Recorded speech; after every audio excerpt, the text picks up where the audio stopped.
মিষ্টি আলো দিয়ে আমার সংসার মন্দির সাজিয়ে দেবে, আর মন্দিরও মনে মনে শান্তি পাবে।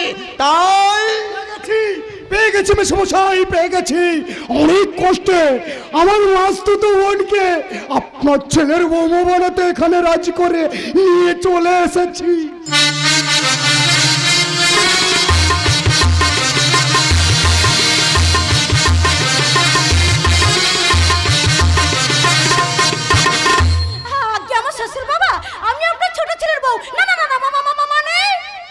আপনার ছোট বৌমা হতে চলেছি বাবা। কি অপরূপ রূপ মাগো, ঠিক যেন আমার মাকে দেখছি। জানিস মা, তোকে দেখে আমার মায়ের কথা মনে পড়ে গেল। আমার মাও ঠিক তোরই মতো দেখতে ছিল। দেখ প্রভাত, এরকম একটা মাকে আমার কাছে এনে দিয়েছে বলে সত্যি সত্যি আজ আমি ধন্য হয়ে গেছি। আমি যাই প্রভাত, আগে মন্দিরকে তোমাদের কাছে পৌঁছে দি। বাবা মাগো, সত্যি সত্যি তুমি আমার মা হতে চলেছো। বাবা মা, বাবা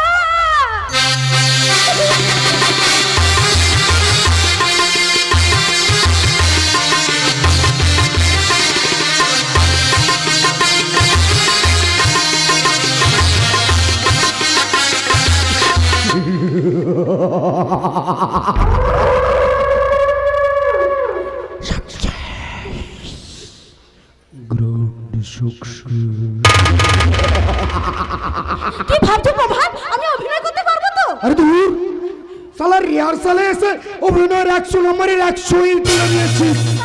এবার শুরু কর তোর অভিনয়। তারপর বুঝবি আমি কে, আমি কি, আমি কেমন। যাও চৌধুরী যাও, এই মন্দিরের স্ত্রী হয়ে ওর সঙ্গে অভিনয় করো। শোনো চৌধুরী, ওর কাছে ছলে বলে কৌশলে স্ত্রীর স্বীকৃতি আদায় করে না। যাচ্ছি, আমি আমার অভিনয় শৈলীগুলো দেখে আদায় করবো স্ত্রীর স্বীকৃতি, তারপর চালাবো মন্দিরের নকল স্ত্রীর অভিনয়। অভিনয় অভিনয়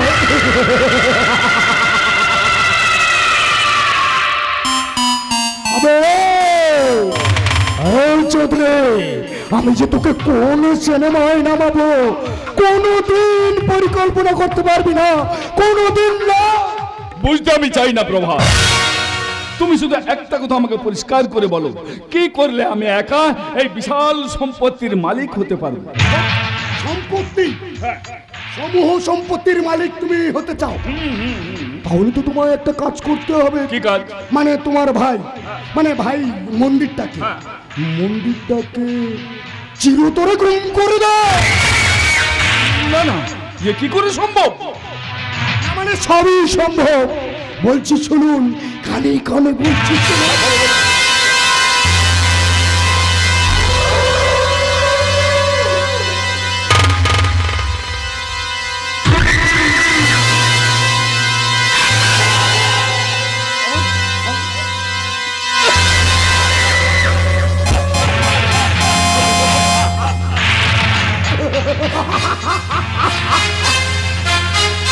বাবু, ওই চাঁদলে কিন্তু চাঁদের মিষ্টি আলো নয়, ও হলো প্রভুর রৌদ্র। আরো আগুনের হালকায় ওই মন্দিরের দেহ মন পুড়ে খাক হয়ে যাবে, খাক। সেই সময় মন্দিরকে নিয়ে আসবো আমি আমার গণিকালয়ে ওই পাতার কাছে। সুপার আইডিয়া প্রভাত, সত্যিই তোমার সুপার ব্রেন। এই ব্রেন নিয়ে কারখানা চালাচ্ছ বলেই বাবা তোমাকে বেশি পছন্দ করে। আর আমিও তোমার পরামর্শ মতো চলছি বলে যেমনি সমূহ প্রপার্টির মালিক হতে চলেছি, তেমনি নিত্য নতুন মেয়ের স্বাদ পাচ্ছি। আর হ্যাঁ প্রভাত, তুমি এক কাজ করো, আমি আগামীকাল তোমাদের ওই গণিকালয়ে যাবো। তুমি আগামীকাল তুমি আমার জন্য একটা সদ্য ফোঁটা কুড়ি ফুল তুলে রাখো, কেমন?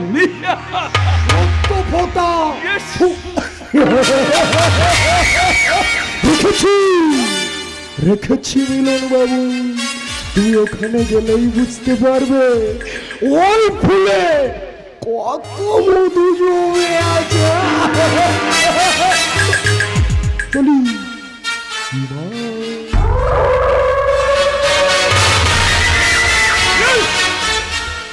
মধুপুরা মৌচাকের সন্ধান যখন আমি পেয়ে গেছি, তখন মধু তো আমি লুটে পুটে খাবো।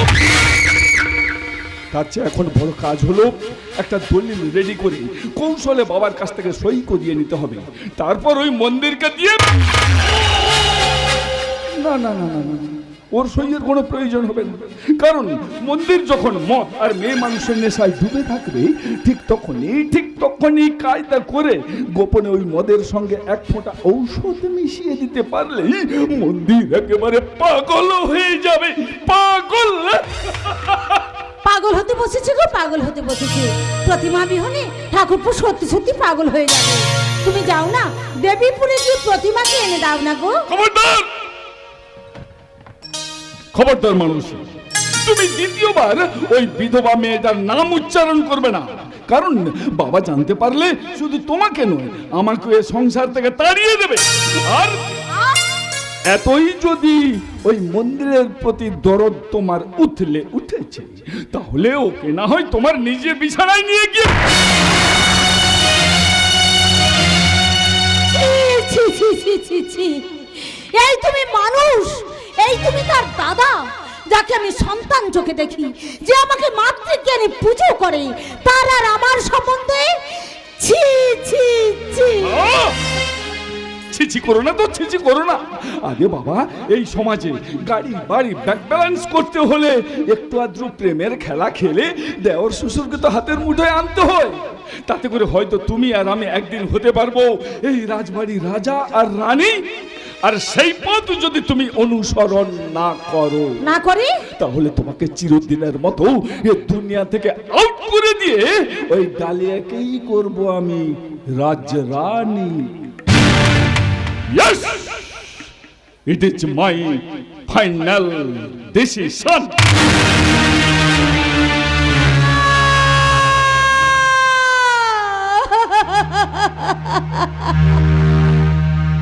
না না, পারবো না।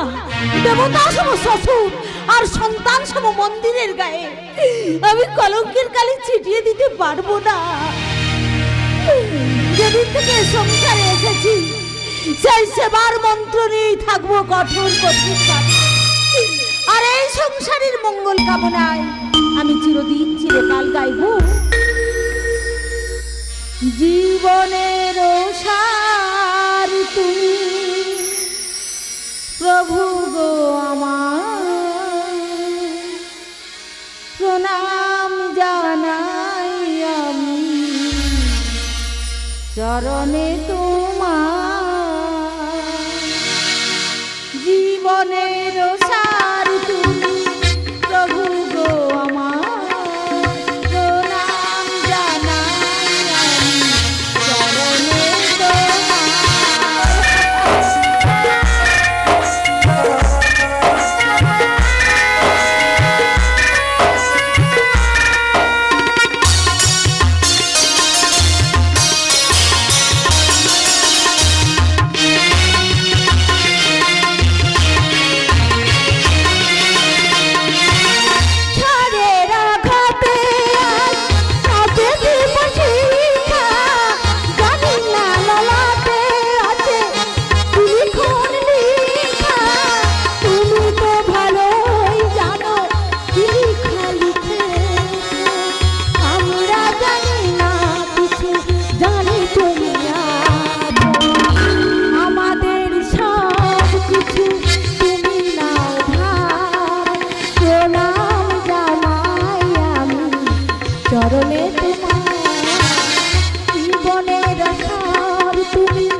চরণে তোমার।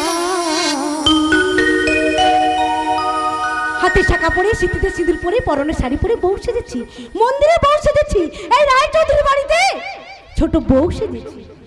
আয়না নিজেকে দেখার পর থেকে মন থেকে সিনেমা নায়িকা হওয়ার লোক একেবারে দূরে চলে গেছে। আর যাকে মনে প্রাণে ভালোবাসি, যার কথায় নকল বইয়ের অভিনয় করতে এসেছি। এখন মনে হচ্ছে তাই প্রভাতকে বলি তুমি ঠক, তুমি প্রতারক, তুমি বেঈমান। না, আর আমি প্রভাতের কথা আমি চলবো না। আমি সত্যিকারে এ বাড়িতে ছোট বউ হতে চাই। আর মন্দিরের মন থেকে প্রতিমাকে দূরে সরিয়ে দিয়ে আমাকে হতে হবে। আমি সুখেরও লাগিয়া যে ঘর বাঁধিনু অনলে পুড়িয়া গেল।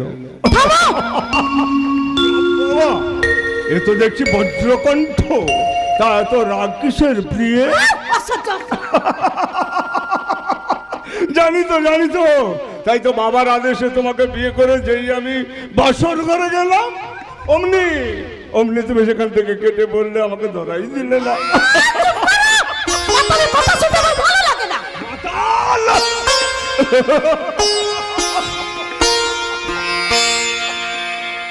আমি মাতাল বলে আমার কাছে থাকতে তোমার ঘৃণা করে, তাই না? আমি মাতাল বলে আমার কথাগুলো শুনতে তোমার অসহ্য লাগে, তাই না? আমি মাতাল বলে যেখানে সেখানে ডাক্তার কাছে আমাকে অপমান করতে ভালো লাগে, তাই না? কিন্তু তুমি কি জানো, আমি মাতাল হতে চাইনি। আমি তো চেয়েছিলাম এই জমিদার বাড়ির আভিজাত্যের গণ্ডির বাইরে বেরিয়ে গিয়ে একটা সুস্থ সবল মানুষ হতে। আমি তো চেয়েছিলাম আমার ইতিহাসটাকে ভুলে গিয়ে এক ঝলক আনন্দ নিয়ে সুখী হতে।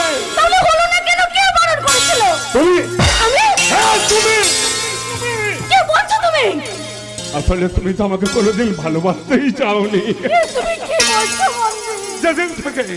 যেদিন থেকে তুমি আমার জীবনে এসেছো, একটার পর একটা আঘাত করে করে তোমার ওই দাঁত নখ দিয়ে আমার হৃদয়টাকে খুপলে রক্তাক্ত করে দিয়েছো।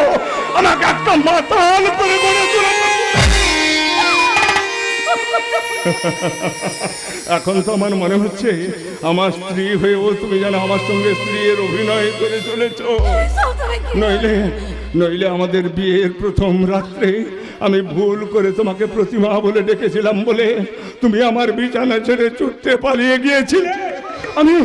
আমি সারা রাত তোমার প্রতীক্ষায় প্রহর গুনেছি, কিন্তু তুমি ফিরেও এলে না। কেন চাঁদনি, কেন? আমি কি তোমার কাছে এতই অযোগ্য যে একটা রাত তুমি আমাকে?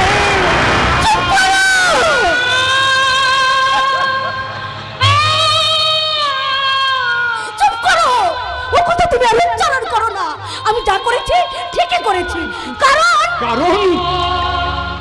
এই চাঁদনিকে নিয়ে ঘর মানবে আর শয়নে স্বপনে নিদ্রায় জাগরণে প্রতিমা নাম আজব করবে। বলো না তুমি কি আমাকে ভালোবাসতে পেরেছো? বলো না। আমি তো চেষ্টা করছি চাঁদনি, আমি চেষ্টা করছি।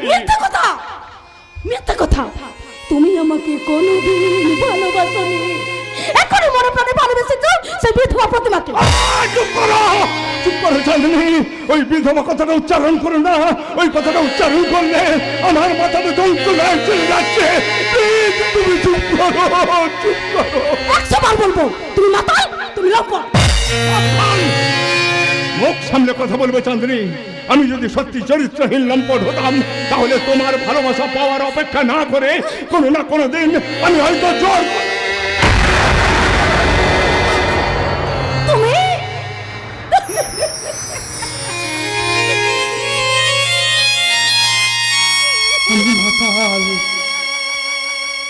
মাতাল আমি, কিন্তু চরিত্রহীন লম্পট আমি নই।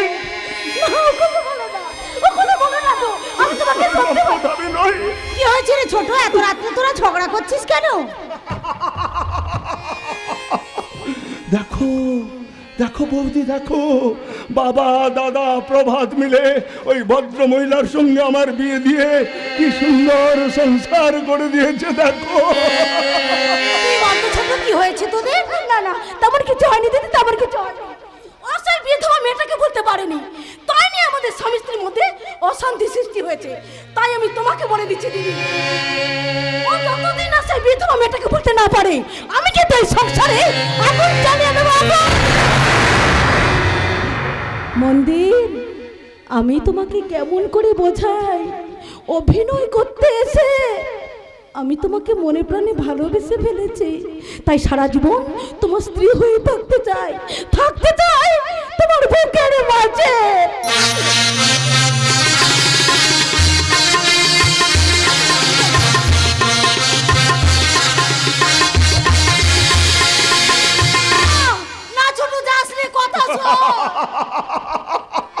পারবে না, পারবে না বৌদি, পারবে না।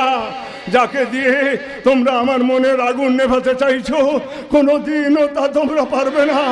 যে আগুনে জ্বলে পুড়ে আমি ছাই হয়ে যাচ্ছি, সারা জীবন আমাকে সেই আগুনে জ্বলে পুড়ে মরতে হবে।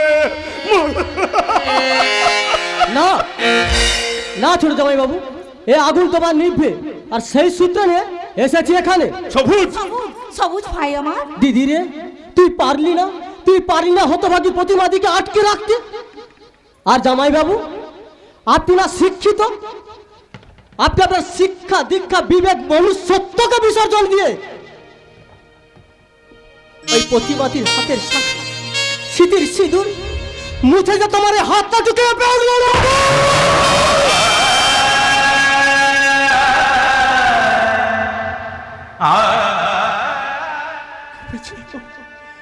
কেঁপেছিল সবুজ সেদিন প্রতিমার স্মৃতির সিঁদুর মুছে দিতে, হাতের শাখাগুলো ভেঙে দিতে। আমার এই হাতগুলো থর করে কেঁপে উঠেছিল সবুজ। কিন্তু আমি যে অসহায়, নিরুপায়, বাবার আদেশ পালন করা ছাড়া আমার কোনো উপায় ছিল না সবুজ। আর আমিও সেদিন স্বামী শ্বশুরের নির্দেশকে অমান্য করতে পারিনি ভাই। তাই তোমরা কর্তব্য পালন করতে কি একটা নিষ্পাপ সহজ সরল ওই প্রতিবাদী ভাসে দিলে গঙ্গার অথই সাগরের অথই জলে। কিন্তু তোমরা কি একবার পরান্দার কথা ভেবেছো? ওই অথই সাগরের মাঝে গিয়ে পরান্দা প্রতিবাদীকে দিয়ে কোনো কলিকিটা করতে পারছে না। এই সবুজের অবজীবনের কথা ছিল মন্দিরটা। সবুজ, এখনো প্রতিবাদী অথই জলে ডুবে মরেনি। দাও না মন্দিরটা, আমার প্রতিবাদী স্মৃতির সিঁদুর তুমি আমায় ফিরিয়ে দাও। আমি তোমার ছোট ভাই, তোমার হাতে ধরছি, আমি তোমার পায়ে ধরছি। আমার প্রতিবাদীর স্মৃতির সিঁদুর তুমি আমায় ভিক্ষা দাও। ঠাকুরপো সবুজের কথা পারবো না।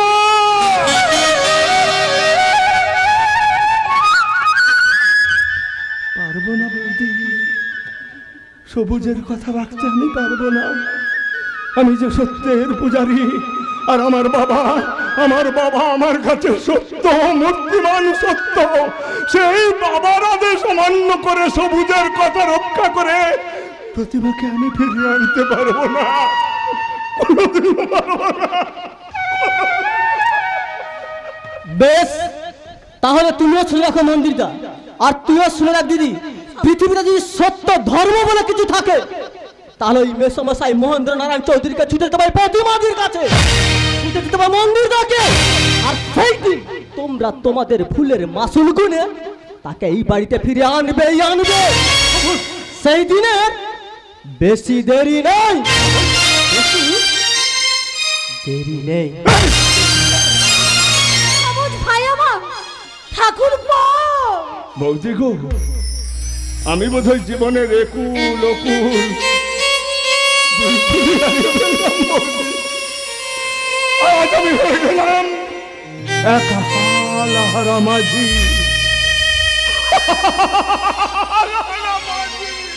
ঠাকুরপো, মন মাঝি রে তুই খেয়াতে তোর দিলি যে পাল তুলে যাবি রে ভেসে,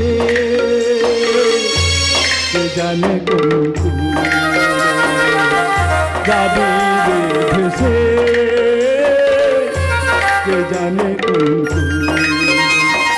মাঝি রে তুই খেয়াতে তোর দিলি যে পাল তুলে যাবি রে ভেসে,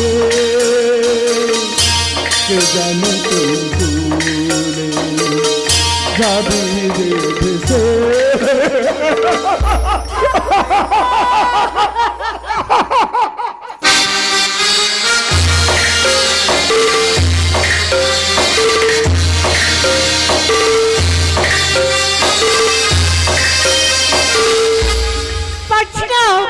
পারছি না মন্দিরকে আমি কিছুতেই মন থেকে মুছে ফেলতে পারছি না।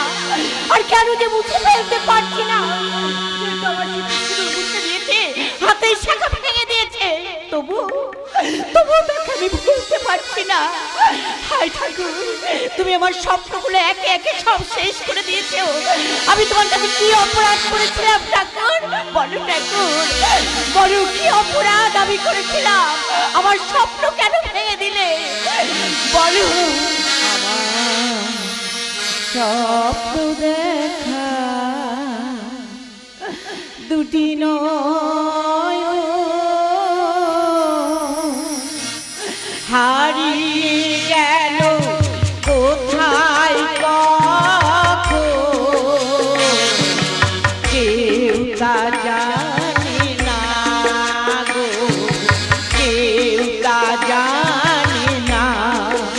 আমার স্বপ্ন দেখা দুটি নয়ন হারিয়ে গেল কোথায় কখন, কেউ তা জানে না গো, কেউ তা জানে না।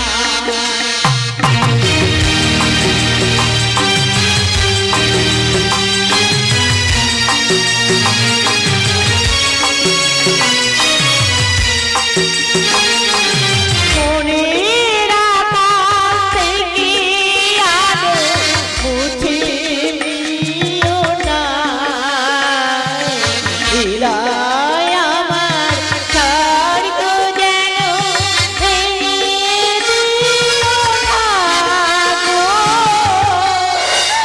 ভেঙে দিও না। হতভাগী কাল কেনে কেনে সারা শরীর রক্তকে জল করে চোখে তুই বইয়ে দেব, তাতে হয়তো কিছুটা শান্তি তুই পেলেও পেতে পারবি। দাদা, এই দাদা, আবার তুই বিছানা ছেড়ে উঠে এলি কেন রে দাদা? আর কত শুয়ে থাকবো বল? শুয়ে থেকে তোকে নিয়ে আর কত ভাববো, ভেবে বা কি করবো, তার চেয়ে মরে যাওয়া। না, অমন কথা বলিস না দাদা, ওই সব কথা বলাও যে মহা পাপ। তোকে আমি মরতে দেবো না রে দাদা, যেমন করেই হোক তোকে আমি বাঁচিয়ে তুলবই। জানিস বলতে মা, আমি মনে কত স্বপ্ন দেখেছিলাম, লেখাপড়া শিখে নিজে কবি হব, লেখাপড়া শিখে তোকে ভালো ঘরে ভালো ঘরে বিয়ে দেব, তোর গর্ভের সন্তান আসবে, সে তোর কোল আলো করবে, তারপর সে একটু একটু করে বড় হবে, তোকে আদো আদো গুলায় মা মা বলে ডাকবে, মার সঙ্গে আর একটা মা যোগ করে আমাকে মামা বলে ডেকে আমার হৃদয়টাকে জুড়িয়ে দেবে। হলো না, হলো না রে, বলো না, সে আশা আমার পুরো হবে হবে বাবাজি, তোমার সব আশা পূরণ হবে। আপনি তোমার বোনের মৃত স্বামীর বাবা সর্বেশ্বরবাদ, আমার নেই কোনো রাগ। আর এখন বৌমার কথা ভেবে আমি কাঁদি, হৌ হৌ করে কাঁদি। থামুন, ঘড়ি টানা করে বলুন আমার আর কি ক্ষতি করতে এসেছেন?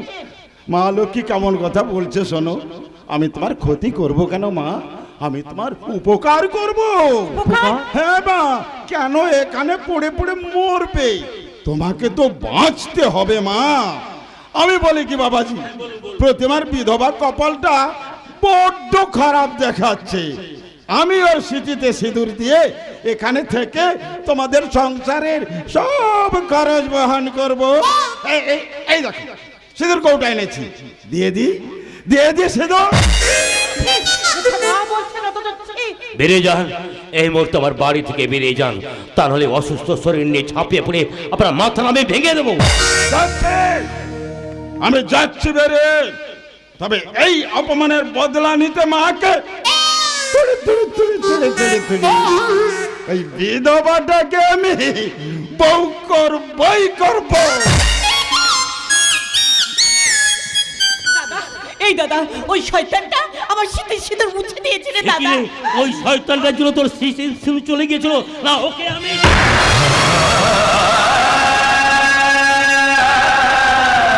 দাদা, তোর মুখ দিয়ে যে রক্ত উঠছে না দাদা।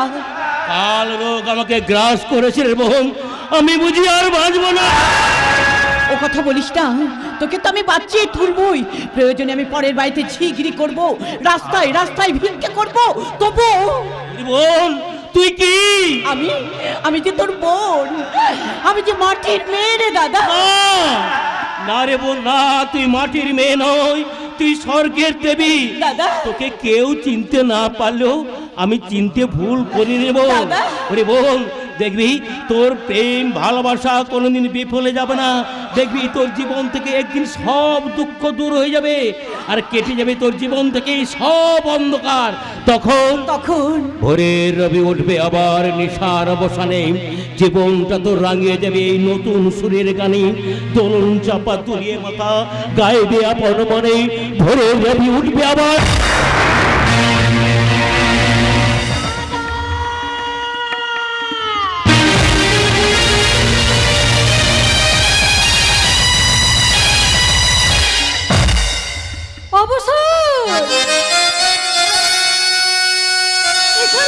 আমার জীবনের অবসান ঘটবে। হ্যাঁ, একটু তাই আমি মানুষ চিঠি ভুল করেছি, চিঠি ভুল করি, যাকে তাকে বিশ্বাস করি, আজ আমি জ্বালায় চলে মরছি।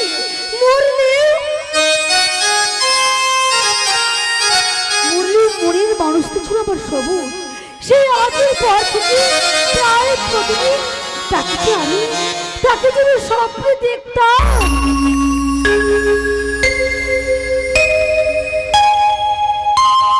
प्यारी हमारा अमरी रहेगा, याद करेगा जहाँ। तू ममताज है मेरे ख्वाबों की, मैं तेरे सहारे जहाँ।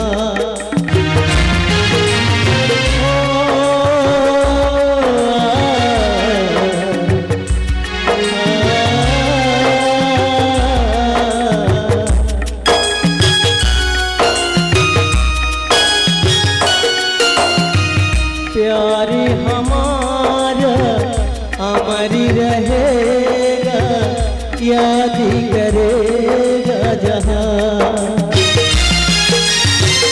तू ममताज है मेरे ख्वाबों की, मैं तेरे सहारे जहाँ।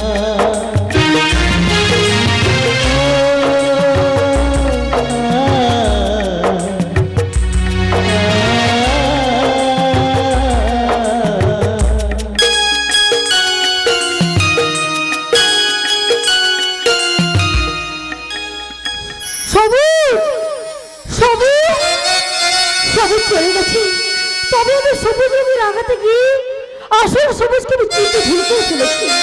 হ্যাঁ, এর জন্যই আমি মানুষ চিনতে ভুল করেছি। আমারই বোঝা উচিত যে সবুজকে এভাবে গায়ের মাটিতে ফেলে রেখে আমার শহরে চাকরি করতে যাও মোটেও ঠিক হয়নি। এই সমাজে মানুষ হতে গিয়ে আজ আমি অমানুষ হয়েছি। অমানুষ অমানুষ অমানুষ। না পাতা, এভাবে কাঁদা তোমার ঠিক হয়নি। এখানে এসে মনকে শক্ত করতে হয়, কারণ আমিও ওই জীবনটা ফেলে এসেছি রে বোন। তোদের পাশের গায়ের বউ ছিল এই ডালিয়া, তার একটা স্বপ্ন ছিল, তার একটা সংসার ছিল রে বোন। তবে কোনো এক কাল বৈশাখের ঝড়ে আমার সোনার সংসারে নেমে এলো কান্নার ধ্বনি।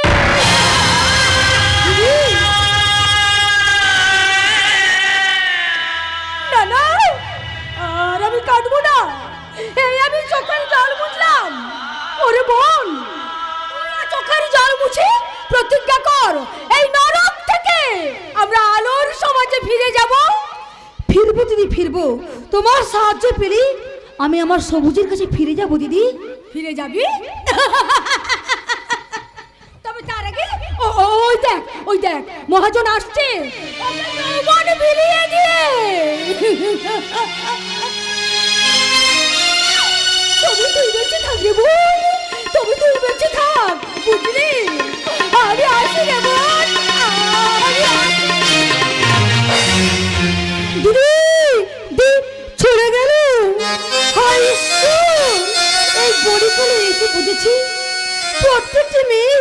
বেচার একটা জীবন আছে, তার স্বপ্ন দেখে এক, আর এখানে এসে তার ফল হয় উল্টো।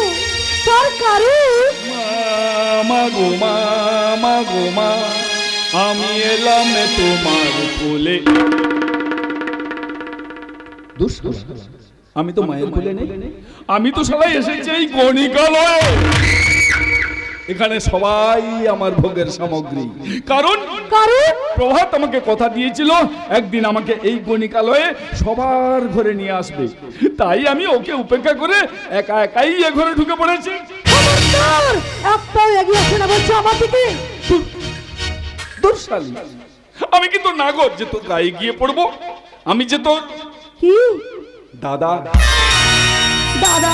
আরে বোন দাদা, জানিস বোন জানিস আমার দুজন ভাই।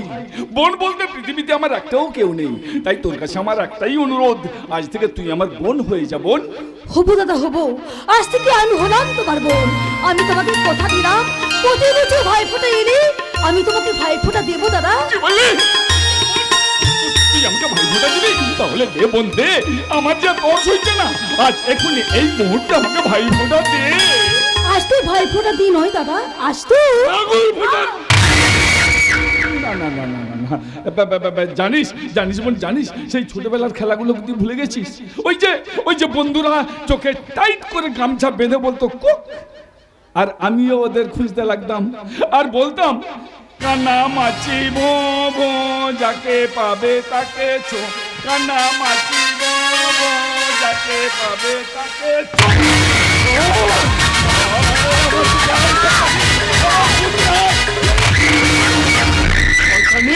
শয়তানি, আজ আমি তোকে আমি খুনি গুলি করে মার। কি সবুজ? হ্যাঁ আমি। আমার এই দৃশ্য যখন দেখে ফেলেছিস তখন তো দিদিকে গিয়ে বলার আগে আজ আমি তোকে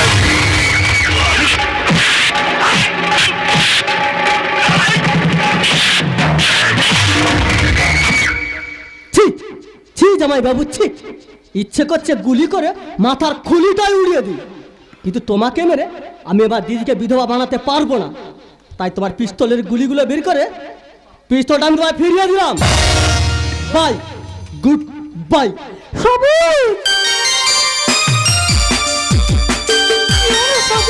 তুমি যেও না, আমাকে নরক থেকে নিয়ে চলো সবুজ, তুমি আমাকে নিয়ে চলো। তা তো হয় না, তুমি না বলেছিলে চাকরি পছন্দ না হলে গায়ে ফিরে যাবে, কই গেলে না? তার মানে তোমার এখানে অনেক অনেক ভালো লেগে গেছে, তাই আজ থেকে তোমার কথা বলে আমি আর প্রতিবাদের স্মৃতির সেদিন বদ্ধ পরিকর হয়ে চলে যাবে মন্দির স্নেহের ছায়ায়। সবুজ একদিন তাকে আমি অনুরোধ করেছিলাম, প্রয়োজনে আবার তাকে আমি অনুরোধ করবো। আমি আমার জীবনের সর্বশক্তি দিয়ে আমি আর প্রতিবাদের স্মৃতির সেদিন ফেরাবো। এ আমার প্রতিজ্ঞা, দিও প্রতিজ্ঞা। সবুজ দাঁড়াও, সবুজ তুমি দাঁড়াও, তুমি যেও না, আমাকে নিয়ে চলো সবুজ, নিয়ে চলো। এখানে সহজ, বেরোটা বলে কঠোর। কঠিন হলেও সবুজ এইখান থেকে বেরিয়ে গেল। গেল নয়, ওকে যাওয়ার সুযোগ করে দিলাম, এটুকুই মাত্র। তার দুটো কারণ। কি কারণ? এক, পাতা এখানে কি কাজ করে তা নিজের চোখে দেখে গেল, আর দুই, তার নিজের ভগ্নিপতি এখানে এসে কি করে ভালো করে জেনে গেল। তার মানে তুমি আমাকে নিয়ে ব্ল্যাকমেল করছো? ভাই, আমার জীবনটাকে এভাবে শেষ করে দিও না, আমাকে আমার সবুজের কাছে যেতে দাও, মুক্তি দাও। ওই হরমজাদে, সবুজের নাম মুখে আনবি না। সে যদি এখানে আসতে চায় বা তুই তার কাছে যেতে চাস, তাহলে তোদের দুজনের লাশটা পড়বে মাটিতে। কথা না বলে নিজের কাজে যাও। Out, out, out. তুমি আমার শালা সবুজকে ভেতরে পাঠিয়ে আমাকে নিয়ে ব্ল্যাকমেল করে তোমার নিজের সর্বনাশ তুমি নিজেই ডেকে এনেছো। প্রভা, আমার শালাকে দিয়ে আমার চরিত্র বাবার কাছে প্রকাশ করে তুমি আমাকে ত্যায্য পুত্র করতে চাইছো, কিন্তু তুমি জানো না আমি কে, আমি কেমন। ডেঞ্জার বাবার সমূহ প্রপার্টিতে আমি হাত করি, তারপর তোকে ম্যানেজারের পদ থেকে একেবারে আউট করে দেবো। বেতন ভুগে গোলাম প্রভাব পা। তোকে বিশ্বাস করে আমি মহা ভুল করেছিলাম। আমার বাবাও তোকে বিশ্বাস করে মহা ভুল করেছিল। আমরা এতদিন তলিয়ে দেখিনি যে কারখানার এত লাভের অর্থ যাচ্ছে কোথায়। আগে ওই শয়তান বাবার সমূহ প্রপার্টি আমি আমার নামে লিখে নেই, তারপর দেখবি তোর স্থান কোথায় হয় রে পোশাকুকু।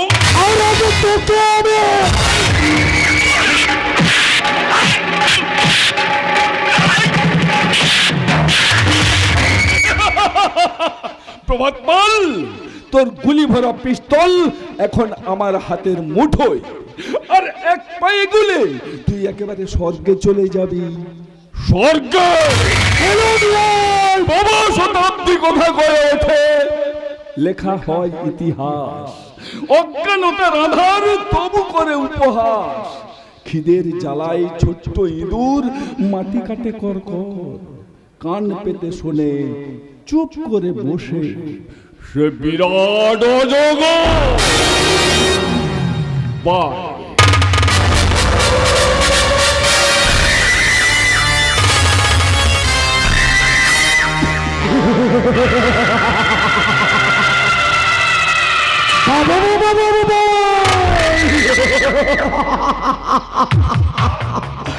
রাবণ কংসের মির্জাফরের ককটেল বল, মাথায় আমার অনেক চাই, আমার নাম প্রভাব বল।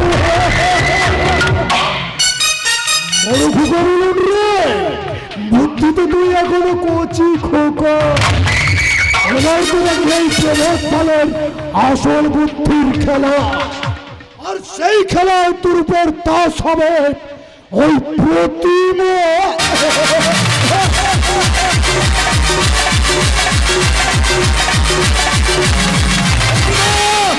প্রতিমা, প্রতিমা গেল কোথায়? একটু আগেই আমার সঙ্গে শুয়েছিল, আমার স্পষ্ট মনে আছে। প্রতিমা আর আমি এইখানেই শুয়েছিলাম, কিন্তু গেল কোথায় প্রতিমা? কেন আরেকবার বলো। এত তোমার অধঃপতন হয়েছে যে প্রতিমার সিঁদুর মুছে তার শাখা ভেঙে বাড়ি থেকে তাড়িয়ে দিয়েছো, সে কিনা তোমার কাছে তোমার বিছানা। না মানে তোমার তো কিছুই মনে নেই। কোথায় শুয়েছিলে জায়গাটা দেখো। এ তো বাড়ির বারান্দা। হ্যাঁ, গভীর রাতে এখন তো মদ পান করে টলতে টলতে বারান্দায় শেষ হয়ে পড়লে। তোমার অবস্থা দেখে আমি তোমার কাছে এলাম, তোমাকে ঘরে নিয়ে যেতে চাইলাম, কিন্তু নিয়ে যেতে পারলাম না। কেন কেন তুমি এভাবে প্রতিমা করে নিজেকে শেষ করে দিতে চাইছো? বলো, তুমি বলো। আমি বলো কি নেই আমার? বলো প্রতিমা দিয়ে যা আছে আমার কি তা নেই? আমি কি তোমার প্রতিমা হয়ে তোমার হৃদয় জ্বলাতে পারি না? মানে তুমি মনে করো তুমি একটা মাটির পুতুল? আমার মনে কি প্রেম নেই, ভালোবাসা নেই? আমি কি তোমার প্রতিমা হয়ে হৃদয় জাগাতে পারি না? তুমি কি আমাকে তোমার প্রতিমা ভেবে তোমার বুকে টেনে নিতে পারো না? বলো না। পারবো চাঁদকে, পারবো। হ্যাঁ, তুমি আমাকে ওই দানব থেকে দেবতা বানিয়ে দিয়েছো, তুমি আমার মনের অনেক ভুল ভেঙে দিয়েছো, তাই আজ থেকে তোমার স্থান হবে আমার এই বাহুবন্ধনে। এসো এসো চাঁদনি, এসো। হ্যাঁ, ওই প্রতিমা হয়ে নয়, তুমি এসো ওই মিষ্টি চাঁদের স্বচ্ছ জ্যোৎস্না চাঁদনির মতো আমার বুকে চিরকাল থাকবে তুমি আমার বুকের মাঝে। হ্যাঁ গো, চিরকাল চিরদিন এমনি করে থাকবো তোমার বুকের মাঝে, আর চোখে চোখ রেখে বলবো মনের কথা। আর তুমি তখন বলবে তুই বর্ষা বিকেলে রিহে, তুই আমার কাছে রিহে, তুই চাদরে জোড়ানো না, তোকে দেখতে পেয়েছি না। তুই বর্ষা বিকেলের ঢেউ, তুই আমার কাছে কেউ, তুই চাদরে জড়ানো রাত, তোকে দেখতে পেয়েছি দিয়েছি কি বাবা, হয়েছি রয়েছি আমাকে আমি দিয়েছি কি হাওয়া, হয়েছি রয়েছি আমাকে আমি তুই ভাষা সকালে দিলে, তুই আমার ঘুমের দে, তুই চাদরে জড়ানো রাত, তোকে দেখতে পেয়েছি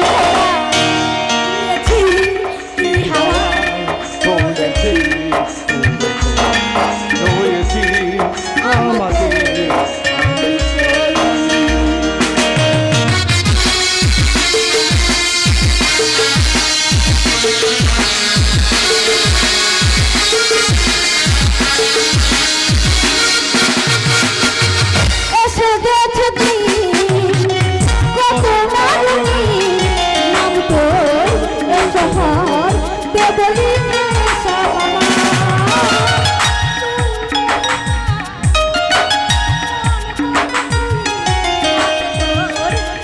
ঘোর নেব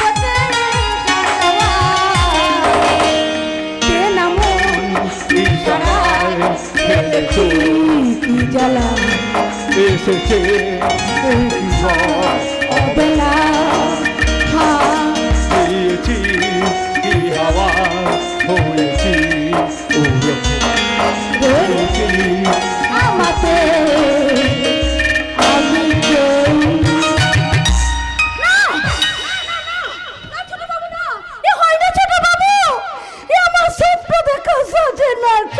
বাবু ছোট বাবু তার মানে আপনি তো সত্যি দেবতা আর আমি তো তুমি অভিনেত্রী। চাঁদনি! ওই শয়তান প্রভাত পালের কথায় এ বাড়িতে ছোট বউ সেজেছিলাম। এসব তুমি কি বলছো চাঁদনি? আমি ঠিকই বলছি ছোট বাবু, আপনি যাতে প্রতিবাদীকে নিয়ে সংসার না করতে পারেন তার চিন্তা করতে করতে আপনি যাতে মদ খেয়ে মরণের দিকে এগিয়ে যান